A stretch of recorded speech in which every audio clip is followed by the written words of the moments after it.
First APPSC అని type చేస్తే official నోటిఫికేషన్ది link వస్తుంది. ఫస్ట్ వన్ దీన్ని ఓపెన్ చేసుకుంటే దీంట్లో వెబ్సైట్ ఉంటుంది, ఓటీపీఆర్ రిజిస్ట్రేషన్ ఉంటుంది అండ్ ఆన్లైన్ అప్లికేషన్ సబ్మిషన్ది ఉంటుంది. సో మనం ఫస్ట్ ఆఫ్ ఆల్ చేసేటప్పుడు రిజిస్ట్రేషన్ చేసుకోవాలి కాబట్టి డైరెక్ట్ రిక్వైర్మెంట్ రిజిస్ట్రేషను. నెక్స్ట్ దీంట్లో ఓటీపీఆర్ న్యూ రిజిస్ట్రేషన్ ఉంటుంది, మోడిఫై కూడా ఉంటుంది. న్యూ రిజిస్ట్రేషన్ ఓపెన్ చేసుకొని first basic details, name, date of birth, gender, address details. ఈ బేసిక్ డీటెయిల్స్ అన్నీ యాజ్ పర్ ఎస్ఎస్సి ప్రకారం ఉండాలి. ఎస్ఎస్సిలో నేమ్ ఎలా ఉందో అలాగే ఇవ్వాలి. ఈవెన్ పెళ్ళైన వాళ్ళైనా కూడా లేడీస్కి ఇంటి పేరు మారుతుంది కదా, సో అలా కాకుండా ఎస్ఎస్సిలో ఏది ఉందో అదే ఇవ్వాలి. ఆఫ్టర్ మ్యారేజ్ తర్వాత ఇనిషియల్ ఏదైతే ఉంటుందో అది ఇవ్వకూడదు. ఎస్ఎస్సి మార్క్ లిస్ట్ ప్రకారమే నేము, డేట్ ఆఫ్ బర్త్, ఈ డీటెయిల్స్ అన్నీ ఎంటర్ చేయాల్సి ఉంటుంది. నెక్స్ట్ డిస్టిక్, మండలు, అంటే ఆధార్ ప్రకారం అడ్రస్ మెన్షన్ చేస్తే బెటరు. తర్వాత వచ్చేసి caste, father name, mother name.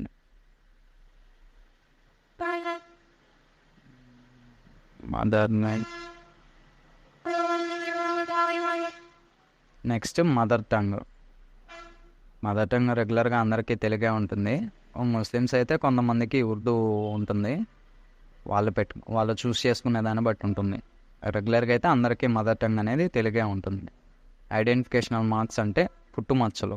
మన 10th క్లాస్ మార్క్ లిస్ట్లో 2 మోల్స్ అనేవి లాస్ట్లో నోట్ చేసి ఉంటాయి. ఆ 2 మోల్స్ని ఐడెంటిఫికేషనల్ మార్క్స్ లాగా ఇక్కడ మెన్షన్ చేయాలి. Next email ID. మీరు రెగ్యులర్గా వాడే ఈమెయిల్ ఐడి ఇవ్వండి, ఎందుకంటే అలర్ట్స్ అనేవి వస్తూ ఉంటాయి నోటిఫికేషన్కి సంబంధించి. హాల్ టికెట్స్ రిలీజ్ చేసినప్పుడు కానీ, నోటిఫికేషన్ ఎక్స్టెండ్ చేసినప్పుడు కానీ, ఇట్లాంటి టైంలో మనకేంటంటే నోటిఫికేషన్ అలర్ట్స్ వస్తూ ఉంటాయి కాబట్టి మనం చెక్ చేసుకోవడానికి ఈజీగా ఉంటుంది. కాబట్టి రెగ్యులర్గా వాళ్ళే మెయిల్ ఐడి ఇచ్చేసేయండి. Next other details, handicapped, ex service men, employee, NCC, ఇవన్నీ అడుగుతుంది. బేసిక్గా ఇవన్నీ నోనే ఉంటుంది. హ్యాండిక్యాప్డ్ మాత్రం ఎస్ పెట్టుకోండి. నెక్స్ట్ వచ్చేసి address as per Aadhaar fill చేసేసేయండి. లెఫ్ట్ సైడ్లో వచ్చి అడ్రస్ ఫర్ కరస్పాండెన్స్ అని ఉంది, రైట్ సైడ్లో పర్మనెంట్ అడ్రస్ అని ఉంది.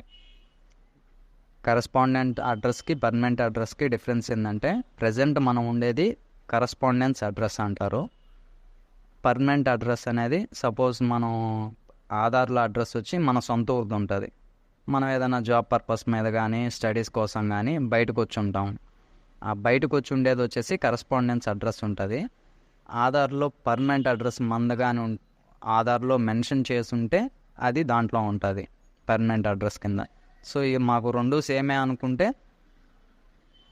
ఈ ఆప్షన్ ఉంది కదా, permanent address same as corresponding address, దానికి టిక్ పెట్టేసామంటే పర్మనెంట్ కూడా ఆటో ఫిల్ అయిపోతుంది.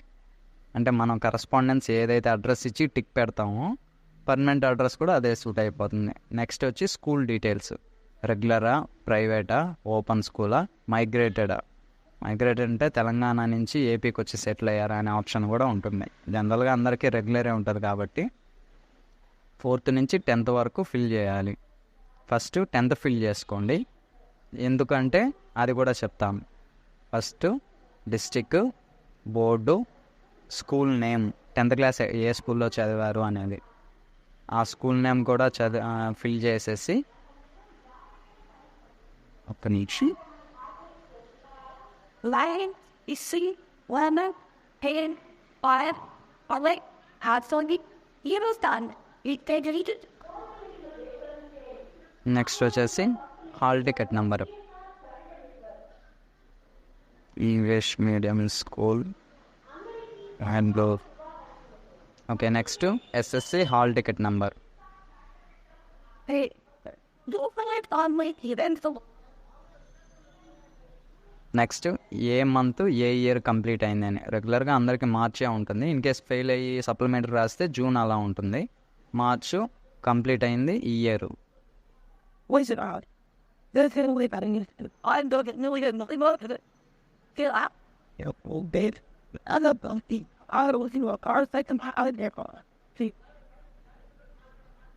మంత్ ఇయర్ పెట్టేసాం. పర్సంటేజ్, ఎస్ఎస్సి పర్సంటేజ్, గ్రేడ్ అయినా పెట్టచ్చు, లేదంటే క్యాల్కులేట్ చేసి పర్సంటేజ్ అయినా పెట్టచ్చు. సో ఇప్పుడు 10th పెట్టుకున్నాం కాబట్టి 4th నుంచి 9th వరకు స్కూల్ డీటెయిల్స్ అనేది మనం ఎంటర్ చేయాలి. ఇప్పుడు first district, year of passing 2017 SSC అయింది కాబట్టి 2016, 2015, 2014 ఇట్లా పైకి ఒక్కొక్క ఇయర్ తగ్గించుకుంటూ పోతే మనకు 4th వరకు క్యాల్కులేట్ వచ్చేస్తుంది. 11, 12, 13, 14, 15, 16 అండ్ 10th వచ్చేసి 17. సో ఇప్పుడు మనం ఈ క్లాసెస్ అన్నీ ఏ డిస్టిక్లో చదివాము అనేది ఫస్ట్ మెన్షన్ చేసుకోండి. నెక్స్ట్ ఏ స్కూల్ నేమ్. సారీ,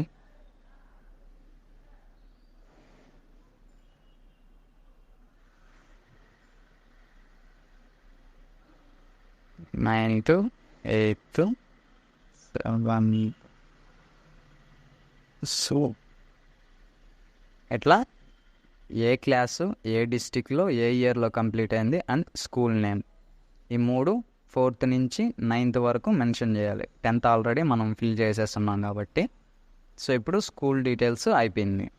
4th నుంచి 10th వరకు మొత్తం కంప్లీట్ అయిపోయింది, ఫిల్ చేసేసాం కాబట్టి. సో నెక్స్ట్ ఆఫ్ ఆల్ వచ్చేసి only class, district, year, school name, district, year, school name up to 9th వరకు పెట్టేసుకుంటే 10th క్లాస్ది యాజ్ యూజువల్గా ఫస్టే మనం మెన్షన్ చేసేస్తున్నాం. Board of secondary education, school name, hall ticket number, A month ఏ year complete అయింది, percentage ఎంత అని. నెక్స్ట్ వచ్చేసి ఈ స్కూల్ డీటెయిల్స్ అయిపోయింది కాబట్టి దాన్ని మినిమైజ్ చేసుకొని హయ్యర్ ఎడ్యుకేషన్ డీటెయిల్స్ అంటే 10+2, అట్లాగే డిప్లొమా ఉంటే డిప్లొమా ఫస్ట్ 10+2 డీటెయిల్స్ పెట్టేసుకున్నాం. బోర్డ్ ఆఫ్ ఇంటర్మీడియట్ ఎడ్యుకేషన్ ఇది కూడా సేమ్ ఎస్ఎస్సి, మొత్తం ఎస్ఎస్సిలో మనం ఏ డీటెయిల్స్ అయితే ఇచ్చామో 10+2లో కూడా సేమ్ డీటెయిల్స్ ఉంటాయి, కాకపోతే ఇక్కడ గ్రూప్ ఒకటి ఎక్స్ట్రా యాడ్ అవుతుంది.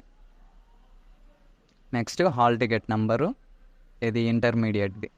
10+2 అన్నా ఇంటర్మీడియట్ అన్నా ఒకటే.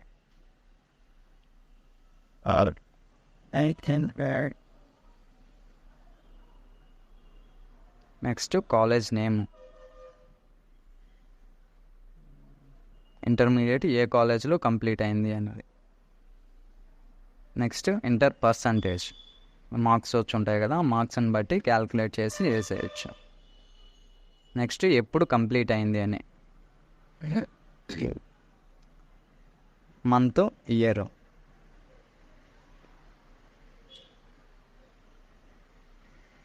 సో ఇప్పుడు 10+2 డీటెయిల్స్ కూడా ఫిల్ అయిపోయింది కాబట్టి ఇంకా నెక్స్ట్ డిప్లొమా చేసిన వాళ్ళు ఈ కాలమ్స్ కూడా యాజ్ యూజువల్గా అట్లాగే ఫిల్ చేసుకోవచ్చు.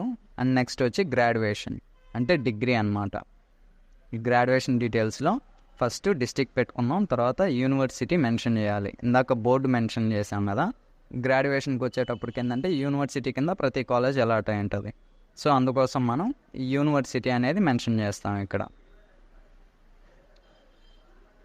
కన్ఫ్యూషన్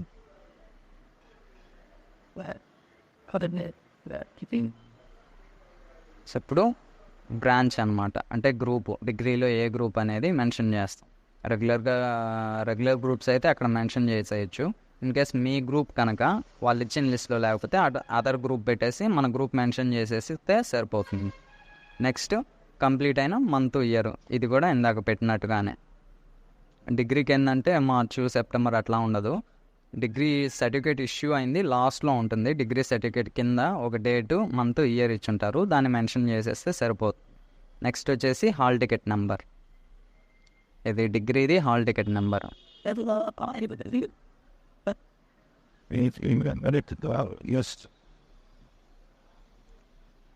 నెక్స్ట్ వచ్చేసి డిగ్రీ ఏ కాలేజ్లో కంప్లీట్ చేసాము అనేది ఇక్కడ మెన్షన్ చేయాల్సి ఉంటుంది.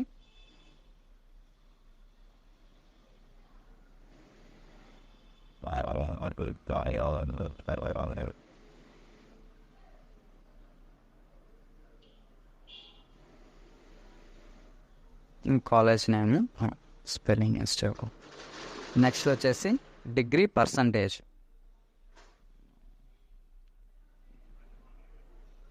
సో గ్రేడ్ అయినా మెన్షన్ చేసుకోవచ్చు లేదా పర్సంటేజ్ అయినా పెట్టుకోవచ్చు. ఇంకా గ్రాడ్యుయేషన్ అయిపోయిన తర్వాత పీజీ ఉంటే పీజీ పెట్టుకోవచ్చు, ఎంఫిల్, పిహెచ్డి మీకు ఎన్ని క్వాలిఫికేషన్స్ ఉంటే అన్ని ఓటీపీఆర్లు అనేది మెన్షన్ చేసి పెట్టేసుకోవచ్చు. ఇప్పుడు హయ్యర్ అయిపోయిన తర్వాత ఎడిషనల్ క్వాలిఫికేషన్, దీంట్లో ఏంటంటే మనం ఎక్స్ట్రా ఏదన్నా చేస్తుంటే దాంట్లో యాడ్ చేసుకోవచ్చు. Next photo signature already ready చేసి పెట్టుకున్నాము. సో ఫస్ట్ దాంట్లో వచ్చేసి బిలో 50 KB ఉండాలి ఫోటో వచ్చేసి, అండ్ సిగ్నేచర్ వచ్చేసి 30 KB. So photo signature upload అయిపోయిన తర్వాత ప్రివ్యూ కొట్టుకొని ఒకసారి డీటెయిల్స్ అన్నీ చెక్ చేసుకొని అన్నీ కరెక్ట్గా ఉంటే క్యాప్చా ఎంటర్ చేసి సబ్మిట్ కొట్టేస్తే సబ్మిట్ అయిపోతుంది. నెక్స్ట్ వచ్చేసి ఓటీపీఆర్ నెంబర్ అనేది ఒకటి జనరేట్ అయిపోతుంది, అంటే 1 టైం రిజిస్ట్రేషన్ పాస్వర్డ్.